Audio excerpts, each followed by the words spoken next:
My husband has been missing for half a month. Relatives and friends around him were helping to find him, and my father-in-law even went to the hospital because of this worry.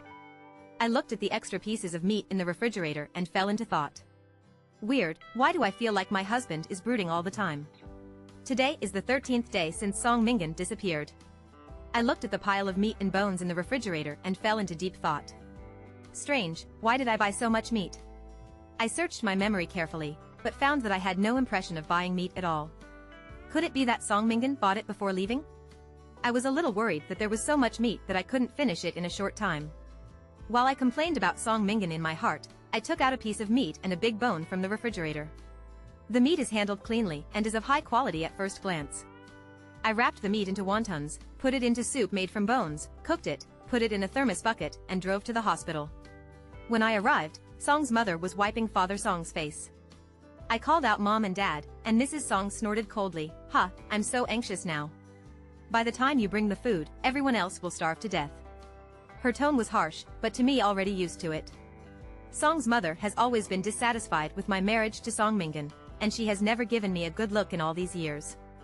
After Song Mingan disappeared, she never even looked at me. I took it for granted and put down the thermos bucket. "Dad, these are the wontons I cooked. You can try them." I served him a small bowl of wontons. Father Song took it with a smile. "Thank you for your hard work, Shirya."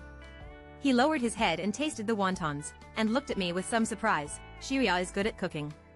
I have never eaten such delicious wontons. The soup is also delicious."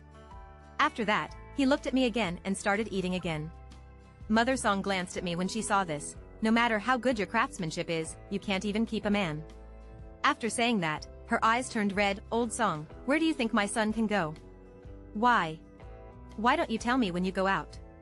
Song's father snorted coldly. "Huh, that brat usually spends his days drinking and running out with some woman. I think if he dares not to come back, I will interrupt him." Brat's legs. After visiting Father Song, I returned home. The incident caused by Song Mingan's disappearance made me a little tired, so I nestled on the sofa and fell asleep. Faintly, I felt someone touching my face. The other person's fingers were cold, and even the breath that fell on my ear was a little cold.